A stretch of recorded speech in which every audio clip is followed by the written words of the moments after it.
Allah felt the warm glow of the morning sun shining through the tall crystal windows of the palace as she sat alone by the flowering orchid trees. Though the stars had long admired the beauty of the royal family on Jurelia, Allah's wing had never mended after the crash, leaving her with a scarred membrane that trembled at every movement. The court whispered behind ornate pillars, their soft voices weaving a tapestry of pity and fear. Some said her injury meant she could never fulfill her role, while others believed the gods had cursed her. Allah closed her eyes against the hurt. That stung deeper than any physical pain. She ran her fingers along the curved petals of a violet blossom, imagining a day when she could dance under the crystal chandeliers without catching a stray breeze.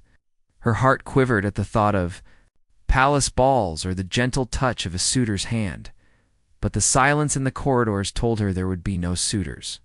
She had seen the hopeful looks fade when courtiers glimpsed her wounded wing, leaving only polite bows and quick retreats. Still, each sunrise carried a promise that flickered like the lanterns in the royal gardens. As she traced patterns in the fallen petals, she whispered her dreams to the wind, telling it of friendship, kindness, and a love that would see beyond broken skin. She remembered stories from childhood about star travelers and brave souls who found beauty in scars. Her mother's voice echoed in her memory, telling her that true strength came from the heart, not from perfect wings. Ayla pressed a hand to her chest, feeling the steady thrum of her blood and the warmth of hope. Beyond the palace walls, Drelia-esque twin moons rose and set in perfect dance, lending their glow to the crystal towers and the winding marble paths below. Mala longed to walk among the people, to hear laughter and feel the pulse of life beyond courtly walls. But the nobles kept her hidden, fearing that showing her to the masses would weaken their own position. She had forgiven their fear, but not their cruelty. In the quiet hours before dawn, she studied the ancient scrolls of her ancestors. Reading of queens who had united nations and brought peace across galaxies, she wondered if she, too, could change the course of history, even with a scar and a crippled wing, the orchids whispered in the soft breeze. And for a moment, Ayla believed they carried a message. Your time will come. She smiled at the thought, her green eyes shining with cautious hope. In her heart, a small flame of courage burned, ready to guide her when the right person finally saw her true worth. She would wait, she decided. For someone who could look past her broken wing and recognize the beauty that lay within her soul, that person might be out there beyond the palace gates. And for the first time in a long time, Allah dared to believe that her lonely days would end. Each evening, a quiet maid named Lyris would bring her a tray of warm tea scented with moonleaf flowers. Lyris spoke softly, asking about Ayla's day, and Ayla's voice found gentle strength in those moments. She learned of simple joys, like the taste of roasted berries, or the sound of children's laughter carried on the wind. Soon, Ayla began to paint her feelings on large silk canvases, using colors that reflected her moods, deep blues for sadness, bright golds for hope, and soft lavenders for longing. Each brushstroke was a prayer, a wish that someone would understand. The language of her heart. The palace cat named Spiral would curl on her lap as she painted, purring like a living lullaby. Ayla whispered her secrets to Spiral, telling the cat of her hope for a companion. But each morning, the paintings were tucked away, hidden behind ornate screens before any visitor could see them, asked ChatGPT. Mark Roberts stood at the wide archway that led into the grand reception chamber of the Crystal Palace on Drelia. He had traveled across many star systems to reach this world, and his heart beat fast in his chest. He wore the uniform of the Human Embassy, a plain dark tunic with a single silver badge on his collar. He felt no fear, only a warm curiosity that pulsed in his veins. He had come first as a trader seeking rare star gems, and he planned to speak with the High Council. Yet rumors of the alien princess drew him far more than any gem, stories said. She lived in the shadows, her broken wing hidden from view, and that no one dared speak to her. The court saw her as a sad memory of a crash long ago. Some thought she had lost her gift to fly, others said she carried a curse. Mark shook his head at such talk. He believed every living being had value, and every soul deserved respect. I'd win. He stepped into the chamber, His boots clicked on glassy marble floors. Columns of pale white crystal rose to meet a domed ceiling painted with star maps and glowing moons. Courtiers in multicolored robes paused in their conversations to stare at the human ambassador. Whispers rose like a soft wave behind him. He let their words wash over him, but did not falter. His gaze moved to the center of the room, where a raised platform held a circle of soft cushions. There sat Princess Ayla. She wore a gown the color of pale jade. Her left wing was whole and shimmered under the crystal light. Her right wing lay folded and bent, the thin membrane scarred and frayed. She traced lines on a small scroll with a silver stylus, her fingers moving with grace. Her green eyes were distant and held a gentle sadness. Mark felt a pull in his chest as he took in her calm beauty. He walked forward and knelt on one knee before her. A hush fell across the chamber. All eyes turned to the silent human. Ouch. Mark lifted his hand and bowed his head. He spoke softly but with confidence. "Princess Ayla, may I have the honor of speaking with you?" The guests gasped. The council members exchanged uneasy glances. But Ayla's gaze met his, and she nodded once. Mark rose and stepped closer. He did not speak of trade or politics. Instead he said, "I have heard stories of your art and your heart.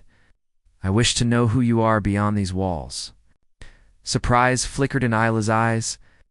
She had never heard such kindness from a stranger, let alone an ambassador. Her lips parted in a timid smile. She rose to her feet and motioned him to follow. Together they stepped from the marble hall into a quiet gallery lined with Ayla's paintings. Soft light from crystal lanterns warmed the space. Each painting showed glowing orchids, moonlit towers, and wings of light. Mark stood before the first piece and studied the brushstrokes. He felt the emotion in each color. He turned to Ayla and asked, "Did you paint this?" She nodded, her voice a soft whisper. "I painted what I feel." Mark reached out and touched the edge of the canvas. His voice shook as he said, "Your art speaks of hope and sorrow." "It moves me," Ayla looked down, her cheeks pink. She had never heard such praise. Mark smiled and said, "I would be honored if you would tell me the stories behind these paintings." They moved from piece to piece. Law spoke of memories, dreams, and the healing power of color. Mark listened with full attention, his heart filling with respect. Time slipped away. The crowd outside the gallery forgot them. Mark and Ayla found a friendship growing between them. As they exited the gallery, a gentle breeze carried the scent of moonleaf flowers. Ayla led Mark down winding marble paths flanked by bioluminescent vines. She spoke of her childhood, of playing under starlight with her sister and dreaming of flight. Mark paused beside a fountain where water fell like liquid crystals. He asked her to place her hand atop the water's surface. She hesitated, but then she reached out. Mark guided her hand and she felt the cool droplets sparkle against her skin. She laughed softly, the sound like a melody. Mark joined in the laughter, and for the first time, Ayla felt truly free. Under the twin moons, they shared stories of hope. Mark told Ayla of Earth's festivals of light, where people lit lanterns to carry their wishes to the sky. Ayla's eyes shone as she listened. She found comfort in his words and his open heart. Mark thought that if he could learn her language, she could learn his, and they could teach each other to see the world through new eyes. Before partying, Mark took a small holographic projector from his pocket. It shone a soft blue light and displayed images of earthly forests and oceans. Ayla gasped at the sight of tall trees and crashing waves. Mark said, "This is Earth. I hope one day you can see it." Ayla's eyes grew wide, and she said, "It is beautiful. I never imagined such places." Mark smiled and said, "Maybe we can travel together someday." Ayla felt her heart flutter. The idea of leaving the palace walls filled her with both hope and fear. Mark reached out and gently took her hand. He voiced his promise, "I will learn your ways, and you can teach me. Together we can build a bridge between our people." Ayla nodded, tears filling her eyes. She had lived so long in silence that his words felt like a song. As he walked back toward the marble hall, Mark turned once and spoke softly, "You have given me a gift today. I will treasure it." Ayla watched him go, her spirit lifted. She stood beneath the painted dome and smiled at the stars above. For the first time, She believed that someone could value her for who she was, not what she could or could not do. The palace felt less cold and more alive. She closed her eyes and breathed deeply, feeling the promise of a new day. And in that moment, a bond was born that would change both their lives forever. Palace courtyard. A light breeze carried the scent of moonleaf blossoms, and gentle music drifted from a distant hall. Nobles in flowing gowns and embroidered robes clustered in small groups, their whispers rippling like water through the crowd. Alice's heart fluttered as she watched them glance at her wounded wing with pitying eyes. She wore a simple pale green gown that brushed the marble floor, and her good wing trembled with each breath. Despite the beauty of the night, she felt alone, as if the stars themselves had forgotten her. Mark approached, his dark tunic in stark contrast to the pastel hues around him. He paused at a respectful distance, then moved closer, his boots making soft clicking sounds on the smooth stones. The courtiers turned their heads, their chatter dying away, as Mark knelt before Isla without a word. The hush that followed was heavier than any silence Ayla had known. Mark's voice was calm, but carried clear strength as he looked up at the princess. "Ayla," he said, "will you mate with me?" The words hung in the air like a promise. A sharp gasp rose from an assembled crowd, then fell into stunned quiet. Some nobles drew back, fear twisting their lips. Others leaned forward, eyes wide with shock and curiosity. Ella felt her heart slam against her ribs. His question was so bold, so daring, that for a moment she could not breathe. She stared at Mark's steady gaze, feeling a warmth spread through her chest. The word mate, Andrelia, carried deep meaning. It spoke of life bonds, of shared souls, of futures entwined. She swallowed, her throat dry, and she could not find her voice. Inside her mind, memories of lonely days and hidden paintings rushed forward. She remembered the soft comfort of the palace cat and the kindness of her maid Lyris. She recalled her mother's words, "True love sees the heart's light, not its scars." Mark's question felt like the answer to a prayer she had whispered to the wind. Tears pricked her eyes, the first tears she had shed in a long time. Nobles around her shifted uneasily, expecting her to faint or refuse, but Ayla felt a spark of courage ignite within her. She straightened, lifting her chin so her green eyes met Mark's. Her voice trembled when she spoke. But she spoke, "You. You honor me with your question." The words were soft, yet carried steady power. Mark rose to his feet, keeping his hand gently near his heart. He spoke softly so only Allah could hear. "I do not ask for duty or politics. I ask because I see you, your kindness, your strength, your beauty, beyond what any wing can show. I wish to stand by your side to share your joys and your dreams." He bowed his head, offering her a choice free of pressure. The night air held its breath. Allah felt the world narrow to the space between them. Her heart filled with hope and wonder. She thought of the gardens she longed to walk in with someone who saw her true self. She thought of the colors she painted, and how Mark had listened to each story behind her art. And so, standing before the silent crowd and beneath the twin moons, Allah lifted one hand and placed it over her heart. Her voice quavered with emotion. As she prepared to answer, and her simple word would change both their lives forever. Allah felt her breath catch as she met Mark's gaze. When she spoke, her voice was soft but sure. "Yes," she said. The word felt like a blossom opening in her chest. Thanks. Mark's eyes lit up, and he drew her close, resting his hand against her wing.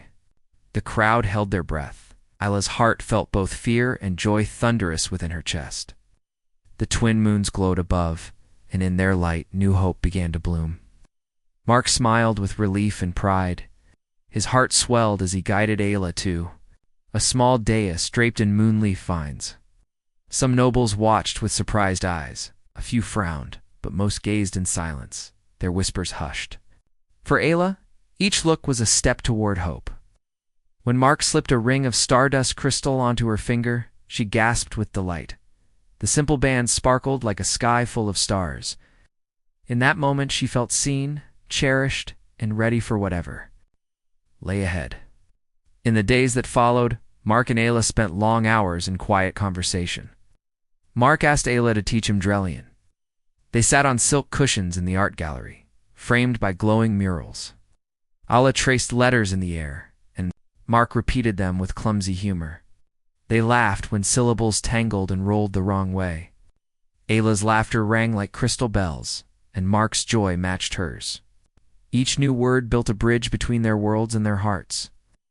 They explored the palace gardens, where glowing vines curled around marble pillars and soft petals drifted on the breeze. Ayla led Mark to a pool that reflected both moons in perfect symmetry.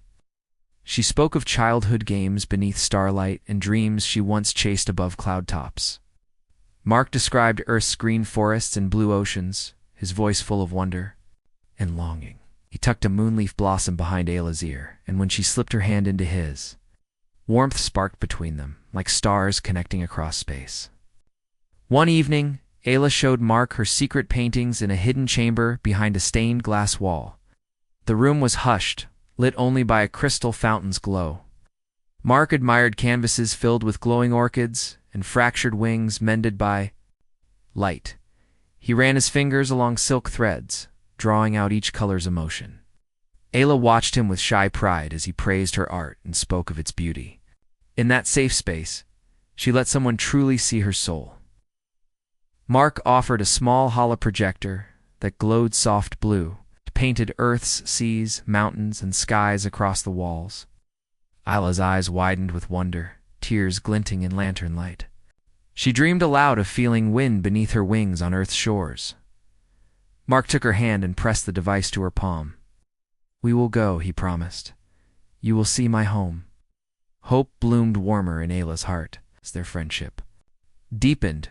The nobles around them began to soften. The elder counselor, once scornful, now approached with a crystal lotus and bowed. He spoke, "Your union brings light and hope to our court." Other nobles followed, offering quiet nods and gentle blessings. Those who doubted Mark now saw his respect for Drellian customs and his sincere love for Ayla. She accepted each gift with a bright, grateful smile, feeling the walls around her heart crumble at last. Oh, yes. On nights when the twin moons hung low, Mark and Ayla shared tea in the Moonleaf Pavilion. Lyris served cups steaming with floral scent. They sat close on plush cushions, shoulders brushing as they laughed. Mark told of Earth's lantern festivals, where floating lights carried wishes skyward. Ayla poured tea in return, and she spoke of Drellian songs sung under the moons. In that simple ritual, they found quiet joy and the promise of more moments together. Each sunrise brought new warmth to their bond. Ayla felt her lonely heart heal with every shared smile, and Mark discovered his purpose beyond duty. Together, they dreamed of uniting two worlds under a gentle sky, building bridges of kindness and understanding. They spoke of voyages between planets, of friendship festivals where humans and Drellians might dance side by side. As the palace lights dimmed each evening, they stood hand in hand on the balcony, facing the stars and ready for whatever adventures tomorrow might bring. Ask ChatGPT. Ayla and Mark stood before the Elder Council in the glass dome of the palace. The hall was lit by pale lanterns that glowed like soft beacons under the twin moons. Noble families from every region had gathered, their robes shimmering with patterns of stardust and moonlight. Some faces showed warmth at Ayla's side, others revealed doubt and concern. The head counselor spoke, her voice cool and measured. "We honor your courage, Mark Roberts, but we must ensure your bond is true. Only a human who truly loves Ayla can join her in our royal line." The council's words weighed on Ayla's heart. She bit her lip and held Mark's hand for comfort. Her good wing twitched at her back, a reminder of her broken wing and her long years of solitude. She met Mark's eyes and saw his steady calm. Mark squeezed her hand and whispered, "I will prove myself for you." Ayla felt tears of relief and pride sting her eyes. She had feared this moment more than any rumor, but her human friend stood tall, ready to face any challenge for her sake. The head counselor nodded and described the trial. Mark would enter the Hall of Ancestors, a silent chamber lined with crystal. Tablets that bore the names of Drellia's leaders through the ages. He must recite the 44 names from memory under the moon's glow, then present a tribute of respect, a poem written in Drellian language praising Isla's courage and kindness. Only then would the council believe that his heart was pure. The trial would begin at dusk and last until the first light of dawn. At dusk, Mark entered the Hall of Ancestors alone. The air was cool and quiet except for the soft hum of crystal tablets. Each tablet held a name glowing faintly in pale blue light. Mark bowed low and studied the lines, his tongue tasting each syllable as he repeated them softly. He stumbled on Drellian words, but he paused, took a breath, and tried again, with humble respect. With each name, he thought of Allah's gentle laugh and the kindness in her eyes. He whispered the names like a prayer, determined not to fail for her sake. Meanwhile, Allah waited outside, pacing in the moonleaf garden. Lyris brought her warm tea and offered quiet comfort. "He will succeed," Lyris said softly. Allah nodded, but her heart fluttered with nerves. She imagined Mark speaking each name, feeling the weight of tradition on his shoulders. She prayed to the ancient spirits of Jurelia to give him steady mind and clear voice. As the moon slid across the sky, Ayla whispered her own poem in secret, hoping the gods would hear her wish for Mark's triumph. At dawn, Mark emerged from the hall, his tunic dusted with crystal powder. He looked tired, but his eyes burned with quiet joy. In his hand he held a small scroll tied with silver thread. He bowed before the council and recited his poem in Drellian.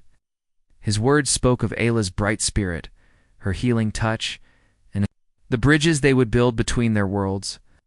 His voice faltered at first, but grew strong as he looked to Ayla and felt her warmth in his heart. The council was silent as Mark finished. Then the head counselor stepped forward, her eyes soft. With unexpected warmth, she placed a hand on Mark's shoulder and spoke, "You have honored our traditions and shown true respect. Your love for Princess Ayla shines brighter than any gem." The nobles murmured their agreement, and one by one they stepped forward to offer their blessing. Allah felt her heart swell as Mark led her to the dais. Under the first rays of dawn, they stood joined in promise, ready to face all future challenges together with hearts bound in love.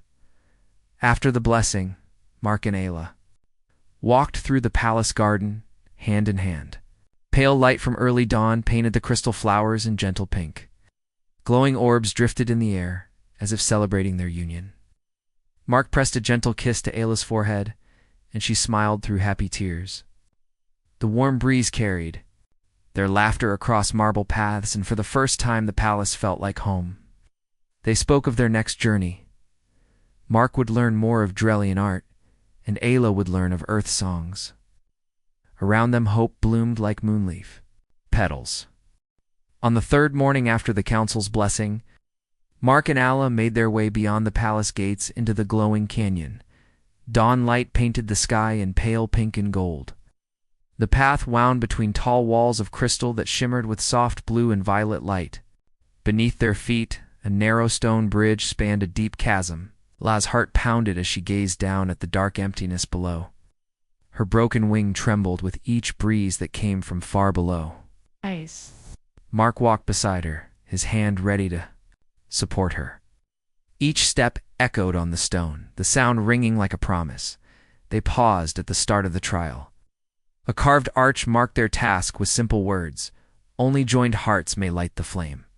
In a soft voice, Mark said, "I know this path feels hard. Hold my hand and I will not let you fall." Allah nodded, her green eyes shining with trust. She slipped her hand into his, and they stepped onto the bridge, one careful foot at a time. Ow.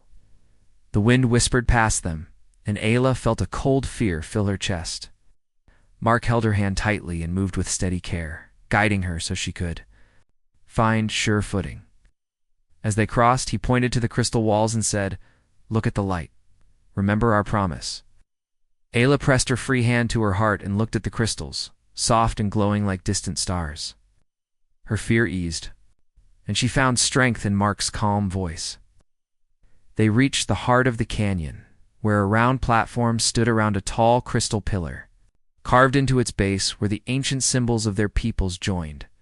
Soft dust lay on the floor like fallen snow. The trial required them to kneel and place their joined hands on the cool surface of the pillar.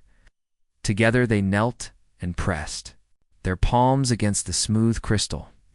A soft hum began, and light rose from the base, washing over their hands in gentle waves. The glow spread up the pillar and reflected back from the walls in 1,000 tiny lights. Mark looked at Ayla and smiled, tears shining in both their eyes. Allah leaned forward and whispered, "We did it." Mark squeezed her hand and said, "Our hearts are true."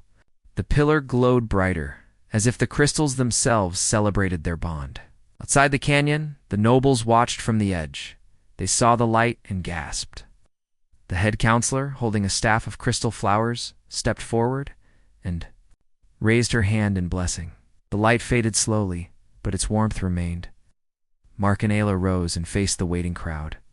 Nobles approached one by one, voices soft with wonder.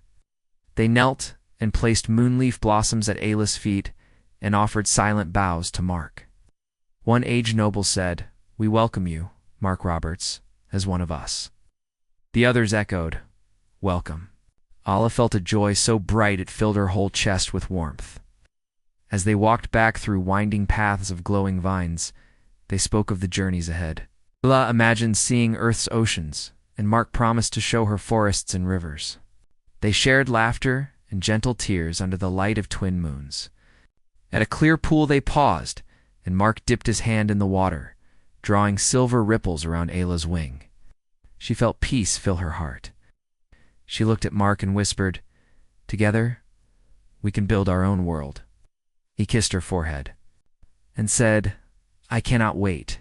The wind carried their words across the canyon, and the crystals hummed a soft song of hope. Under the pale dawn sky, Ayla knew that with Mark by her side, she could meet any challenge. Her broken wing felt lighter, as if it had been healed by love. Hand in hand, they returned to the palace, hearts full and ready for the next step of their journey together. Ayla and Mark stood at the top of the grand marble ramp that led down from the palace gates. Hand in hand as the first pale light of dawn spread across Drelia's crystal city. Ayla wore a gown spun from moonleaf silk that shimmered like morning dew, and Mark adjusted the silver stardust band on his uniform collar. Before them, nobles and citizens gathered in quiet respect, some bowed in blessing. Others offered small lanterns painted with human and Drelian symbols. Children ran among glowing vines, their laughter like soft bells, and the palace cat spiral weaved through the crowd as if to guide them forward.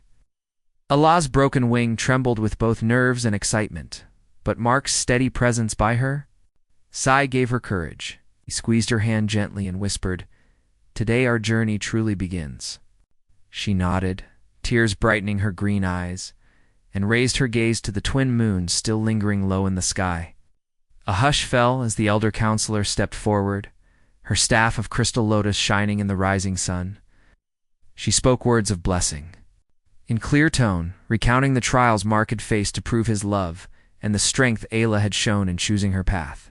Each syllable was a promise that their union would bring to worlds closer in friendship and understanding. When her speech ended, she placed a single moonleaf blossom in Ayla's hair and draped a cloak woven from human and Drelian threads across Mark's shoulders. The crowd sighed with joy, and soft music rose from hidden chambers, carrying notes of hope on the breeze. As the ceremony closed, Mark led Ayla down the ramp, each step a memory of their first meeting beneath the crystal chandeliers. They passed the art gallery where their friendship had blossomed, the moonleaf pavilion where they had shared tea and dreams, and the glowing canyon path where they had proven their joined hearts. Each landmark glowed softly, as if blessing their passage. Ayla paused before the gallery doors and set her hand against the carved frame, feeling the cool crystal pulse like a heartbeat. She remembered the moment Mark had first praised her paintings, and a wave of warmth spread through her chest. Mark smiled and whispered, "I carry your art in my heart." Together they moved on, leaving gentle echoes of their laughter behind. Below the ramp, a sleek, diplomatic vessel waited among polished marble pillars. Its hull bore both human emblems and Drelian moon symbols, painted side by side. As they approached, engineers bowed and offered a final gift, a small globe of crystal showing both Drelia and Earth in twinned light. Alla turned it in her hands, tracing the tiny oceans and forests with a trembling finger. Mark stepped close and pointed to a blue dot labeled Earth, promising, "Soon you will stand on those shores." Alla smiled through tears and placed the globe back on its pedestal, sealing her promise with a gentle nod. The boarding ramp unfolded, and Mark supported Isla as she climbed aboard. Inside, the vessel's interior glowed with soft lantern light and filled with moonleaf flowers floating in clear spheres. Diplomats from both worlds lined the aisles, offering boughs and flower petals as Alla passed. She held her head high, her broken wing folded neatly, and she met each face with a grateful smile. Mark walked beside her, pride and love shining in his eyes. Once inside the command cabin, they stood before a tall window that framed the palace spires behind them. Mark placed a hand on Ayla's waist and whispered, "No matter where we travel, home will be our joined hearts." Ayla leaned against him, breathing in his calm strength, and said, "Together we will build bridges of light." The engines hummed to life, and the vessel lifted gently from the marble courtyard. Outside, the crowd watched until the hull climbed above the city, turning into a shining star, moving toward the horizon.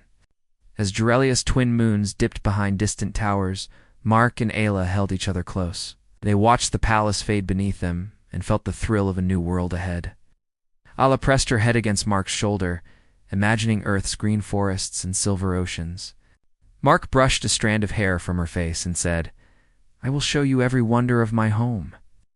Alla smiled and whispered, "And I will share our art, our songs, and our hope with your people." Together they faced the vast darkness dotted with stars, hearts bound and ready to bring light wherever they would go. Their journey had begun, and with love as their guide, they would never walk alone again.